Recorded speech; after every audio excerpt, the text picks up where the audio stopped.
Hi, I'm Mrs. Cochran, a Tradition House counselor here at West Aurora High School. I am one of 10 counselors that we have here, and we would like to welcome you to this unique 2021 school year. Hi, I'm Ryan Gadbunton. I too would like to welcome you to this very unique year. And I also would like to welcome you to our freshman parent open house meeting.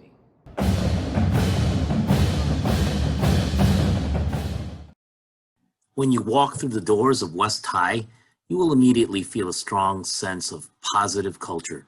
In order to develop our students into individuals with good character, we are cultivating our students with 3 pillars of values we hope to have resonated throughout their high school experience and beyond.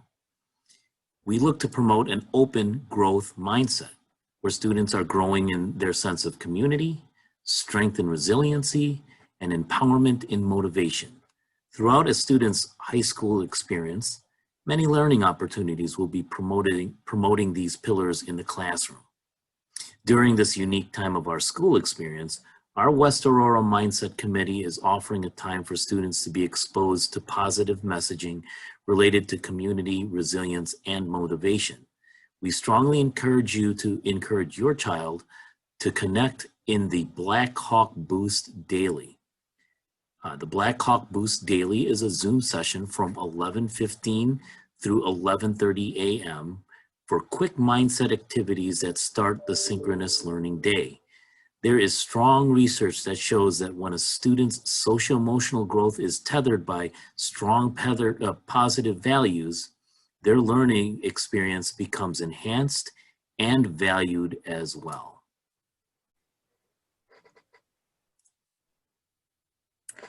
So West Aurora is a large school, and in an attempt to make it feel a little bit smaller, what we have done is create a house system.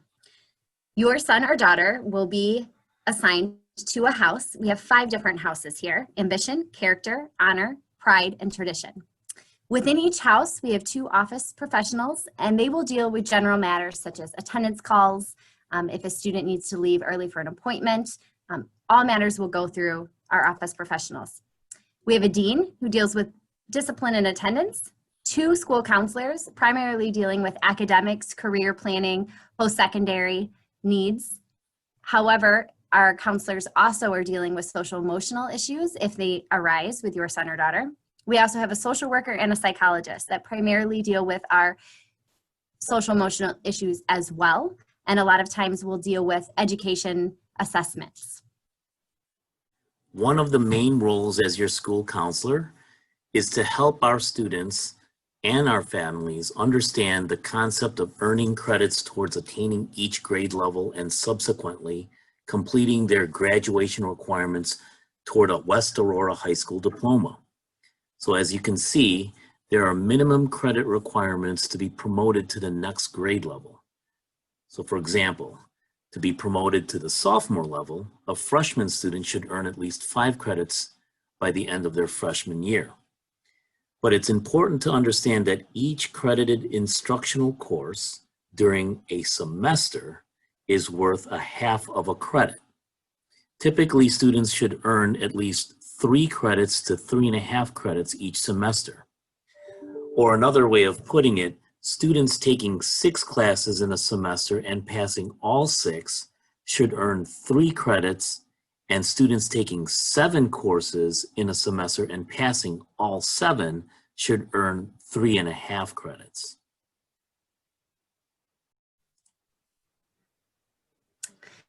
As counselors, one of our main jobs with students is to help them plan their classes to prepare them for their post-secondary needs and goals. One of the largest undertakings we have as a staff is to help students select those classes, and that takes place in January. Unfortunately, we're not sure what January is going to look like at this time, but we can assure you that we will be meeting with your students, if not face-to-face in our office. We will meet with them via remote as they have started their school year. But the philosophy does stay the same, even though the traditional manner might not be the same. We would like a student's transcripts to reflect our school curriculum, and we also want to be able to challenge them academically as well as set them in the best spot they can by the time they graduate. All of our core classes here are based on teacher recommendations. So things like English, math, and science, we rely heavily on those teacher recommendations because they are with your son or daughter daily. They know their abilities, their skills, how they are performing on assessments, and they also know that curriculum moving forward, the next step. So as counselors, we rely heavily on those recommendations that are put forth.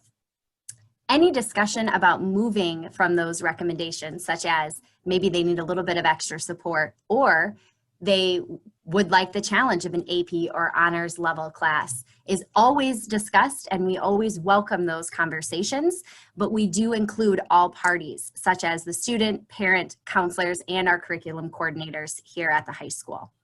We do recommend at this time in January that students, if they have not created a 4-year plan, they sit down with their parents as well as counselors to review a 4-year plan of what classes each year should look like, so that they are taking advantage of all electives that we have here at the school and putting them in the best possible position when they graduate their senior year. So as Mrs. Cochran discussed in the course selection process, it's important to keep in mind the difference between our high school minimum graduation requirements versus the college application minimum course requirements. So as you can see in this slide, comparing the graduation requirements versus the college requirements, you will see major differences in math, science, social studies, and the electives. So if your student is preparing to go to college, they should strongly consider completing 4 credits of math rather than just 3. And then also 3 credits of science rather than just our minimum 2. 3 credits of social studies rather than our minimum of 2 credits. And 2 credits of the same foreign language, or 2 to 4 years or 2 to 4 credits of art or music. So please keep in mind that these are minimum requirements for college admissions. Each college may have a slightly different standard. So it is important then to take time to plan ahead, as these 4 years of high school move rather quickly. Freshmen can begin accessing our college and career resources and faculty. Mrs. Susan Fowler and Miss Stacey Enslin are key faculty members who can assist your student to engage in the organizational planning process for life after high school. Mrs. Fowler focuses on students who want to research self-assessments and future career matching, and helping students research college or post-secondary career training and development. At the same time, Ms. Enslin is a resource to provide specific work-related experiences for students to grow their employability and work-life skills and attributes. Naviance is a tool that we use it's an online college and career planning tool, but also a planning tool for other post-secondary endeavors that your son or daughter may have. Naviance is primarily utilized by Ms. Fowler in her College and Career Center, as well as the counselors. That's the way we help our students plan. Let me show you how your student can access that. By showing you this part of the screen, this is the Google screen that your son or daughter will have on their Chromebook.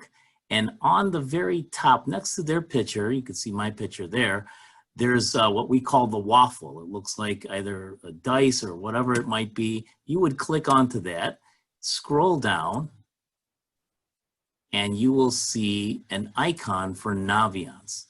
And then when your student clicks onto it, it will directly bring them into their own personal profile page where they can access the activities that might help them plan and prepare for after they graduate, and even just seeking careers and seeking just personal development, trying to see what interests they have and what skills they have right now and how it matches up with their interests. I click onto it, you won't see, but I just want to show you that you can click on it and you can access it. I don't believe it'll ask your son or daughter for choosing an account because they will be in their own account already. In addition, real quick, Ryan, if you want to go back. Sure. The Sue Fowler, her name is highlighted there. If you click on that, this is where your son or daughter could schedule an appointment with her if they have questions related to the College or Career Center.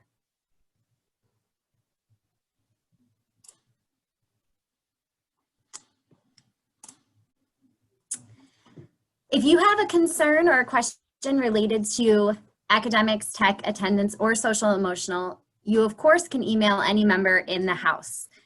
However, our district has created something called the Student Support link. And this will take you to our Student Services website when you click on it. It is a tab, it's the last tab, Student Support Request. And from there, you could just click the house that your son or daughter is a part of. Again, we have 5 different houses, so that could be tradition, ambition, character, honor. I have to apologize. For some reason, it's, oh, there you go. So you would then click on whatever house they are a part of, and then it will bring you to a Google form of which you can fill out your name, student ID, and then what specifically your student is struggling with. And then it also allows you to provide some details about the specific support needed. And this will be directed to the house, and you will get a response within 24 hours. Now, it might not necessarily be exactly solving the problem within 24 hours, but someone will get back to you and let you know that it has been directed to the appropriate personnel or that we are currently working on it. So feel free to use this request form, or if you prefer, you can always email somebody in the house as well to take care of your need.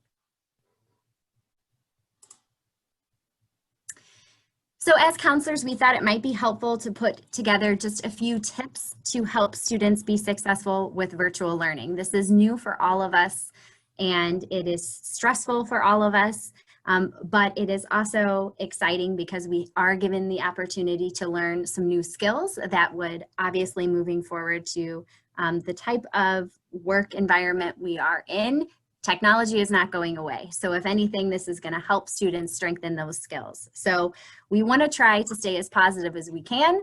I'm jumping to number 7 because I think it's very important, and that it will kind of set a tone for how the next few weeks go. If you're able to stay positive, hopefully you will find that online courses aren't as daunting as they started out to be. One of the first things we said was designate an area to work. So physical organization a lot of times leads to mental organization. So if you can have your students have a consistent spot where they're working and they're able to stay organized, I think that you'll find it's a little bit easier for them to manage all that they're being expected to do. Have them have either folders electronically, or if they like to have that physical folder, create a new folder for every class. There should be an area where they have all the Zoom IDs and passcodes in one spot so they can easily reference that, as well as the 2 schedules, the bell schedule and that calendar that signifies if it's a red or blue day. Have those posted so it's helpful for them to quickly glance. Create a schedule and routine. Obviously, they have a schedule of when they need to check in with specific classes, but also have them schedule time where they have breaks, or they can get up and maybe do some exercise, or when are they going to eat. This allows them to have a structured routine that could help them stay organized and hopefully reduce some stress and anxiety and make them more productive. Make sure communication with teachers is regular and they know how to do that easily. You could also supplement that curriculum if they're having trouble. There's 2 links here, both the Khan Academy and the College Board website, that have different tutoring resources. The AP College Board specifically, your son or daughter can watch videos or lessons that pertain to their specific class. So that could also be helpful if they are struggling a little bit. Yeah, so just kind of roll through that. I'm sure a lot of the teachers also have supplemental material as well, but this is just one extra resource if needed.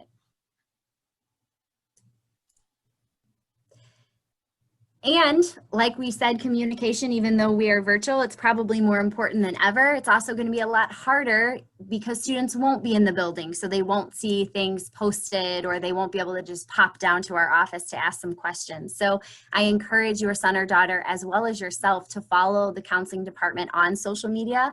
We post with upcoming events, important information for them to put on their calendar. We are both on Twitter and Instagram, so check out those handles. And I really think that is all that we have for you tonight. We really appreciate you guys attending our virtual open house. This last slide we will keep up here for a few minutes so that you can view specifically to your son or daughter. These are all the different houses with the counselors and their email addresses. Email is probably one of the best methods of contact. Remember that student support link is also available. And hopefully we can have a productive semester and year. We're not sure what it's going to look like, but we do know that we're all in this together and we're here to support you in any way that we can. Go Blackhawks.